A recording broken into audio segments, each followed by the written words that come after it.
Hola, Dios les bendiga a cada uno de ustedes que se encuentran al otro lado de la pantalla, ya sea que estén volviendo a sus casas de tal vez algún paseo de fin de semana, después de ir a pasear con su amada familia a algún parque, o si se fueron tal vez a un centro comercial, o se fueron de visita donde algunos amistades o familiares, amigos, vecinos, bueno, en fin, sean bienvenidos cada uno de ustedes, ya sean niños, jóvenes, adultos y mayores.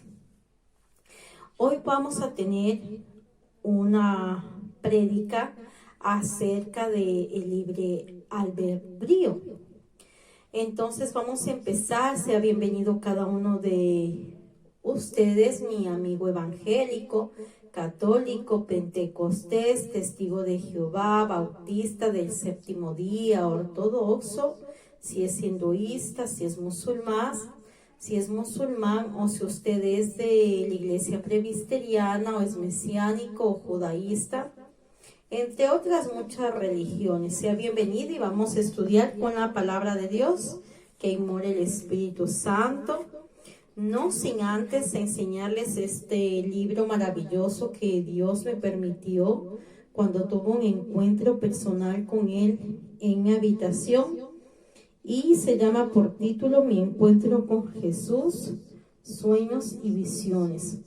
Y lo puedes ver gratuitamente en la página de YouTube y lo puedes escuchar en audio en la Biblia de Aneli G. Canta Adoración, y ahí verás mi testimonio, todo el proceso cuando yo tuve ese encuentro especial con Jesús en mi vida. Bueno, vamos a ver qué es el libre albedrío. Por libre albedrío se entiende que es la capacidad de optar entre distintas alternativas que se nos ofrecen o creer otras cosas nuevas. Pensamos que ninguna ley sobre la naturaleza puede torcer un principio y nuestra voluntad en considerarnos capacitados para tomar decisiones. El libre albedrío es la potestad del ser humano que tiene de obrar según considere y elija. Esto significa que las personas tienen naturalmente libertad para tomar sus propias decisiones, sin estar sujetos a presiones, necesidades o limitaciones, o una predeterminación divina. Pero el libre albedrío significa, en suma, que el ser humano tiene libertad tanto para hacer el bien como para hacer el mal, como para obrar en bien, como para obrar en mal. Y esto desde luego tiene sus implicaciones éticas y morales, pues el individuo que actúa según el libre albedrío es también responsable de sus acciones, tanto si se cuentan como aciertas o como sus errores. De allí que el libre albedrío se extiende a otros ámbitos de la vida del ser humano, como es la religión, la filosofía y el derecho. Y vamos a tener un estudio acerca del libre albedrío en base a la religión cristiana, a la filosofía, como piensa un filósofo, o el derecho, una persona que ha estudiado lo que son las leyes. Entonces, por parte, decirles que en la Biblia, el libre albedrío, Dios dio al hombre la facultad para obrar según desee, independiente de si sus decisiones son buenas o malas. En este sentido, abarcan varios pasajes bíblicos que apuntan a la libertad de los hombres para elegir el camino que han de tomar.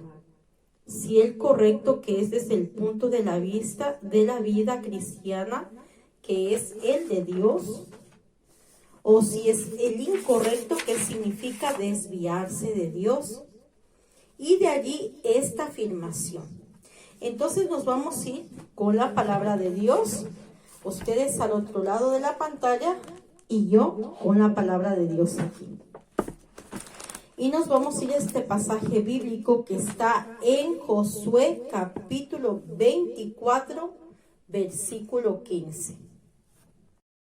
No sin antes dar este pasaje bíblico, dar la bienvenida a nuestros hermanos mormones, ya que ellos también en su libro del Mormón tienen en Mosiah lo mismo que Josué 24:15, pero Mosiah tienen en el capítulo 2:17. Y aquí en Mosiah quiere decir que tienen la sabiduría y la determinación de decir que hay días a quien desean servir, y ruego que junto con el profeta Josué decidamos, pero yo y mi casa serviremos a Jehová. Eso dice en el libro del Mormón. El libro de Mosiah es una historia, es uno de los libros que confirma este libro mormón, publicado por la Iglesia de Jesucristo de los Santos de los Últimos Días. El último Mosiah se refiere a uno de los reyes nefititas de la ciudad de Saraenia. El libro tiene un periodo histórico del año 130 a.C., exceptuando cuando el libro hace un análisis al incluir el registro Zenit al comienzo del año 200 a.C. Para los miembros de esta iglesia, este libro está basado en un discurso del rey Benjamín en el año 124 a.C. El hijo del rey Mosiah y segundo rey nefitita que reinó en Saraemia,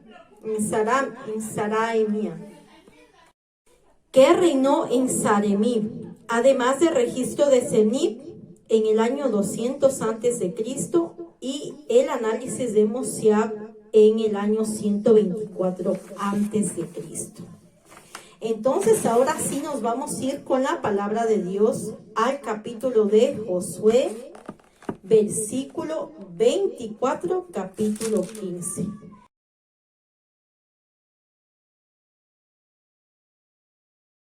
Y dice la palabra de Dios así: y si mal os parece servir a Jehová, escogeos hoy a quien sirváis, si a los dioses a quienes sirvieron vuestros padres cuando estuvieron al otro lado del río, o a los dioses de los amorreos en cuya tierra habitáis, pero yo y mi casa serviremos a Jehová.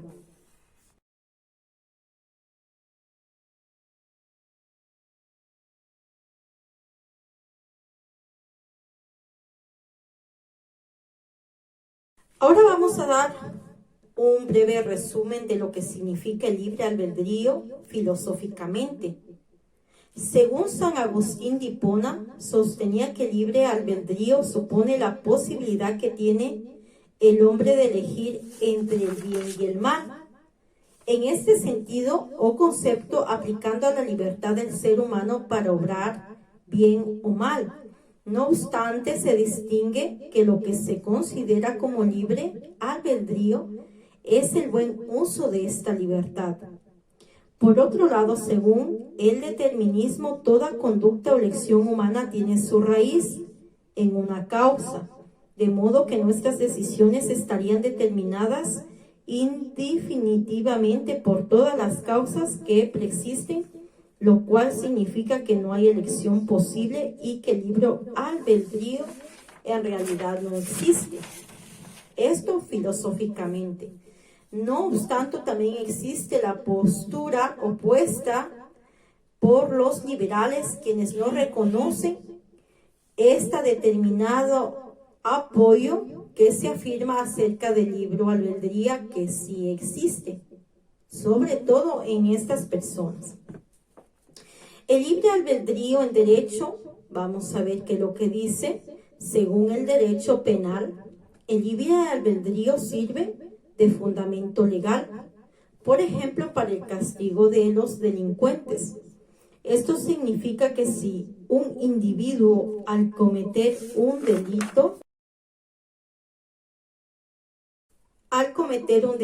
ha tenido la libertad para decidir hacer el mal, entonces también ha elegido o aceptado en consecuencia la pena o castigo, aplicando para dicho delito, y esto es desde luego un caso de verse frustrado por la impunidad. Pero ¿qué es la impunidad? La impunidad es una circunstancia de no recibir un castigo o un delito, ya que la ley preventiva en muchos hechos no pueden ser probados. Eso es lo que significa la impunidad, que no se requiere de pruebas para poder demostrarlo, o las suficientes pruebas para poder demostrarlo, y esto significa la impunidad. Sin más, que Dios les bendiga y espero que piensen en sus hogares y aceptar el bien o el mal, como lo dice la palabra de Dios. Amén.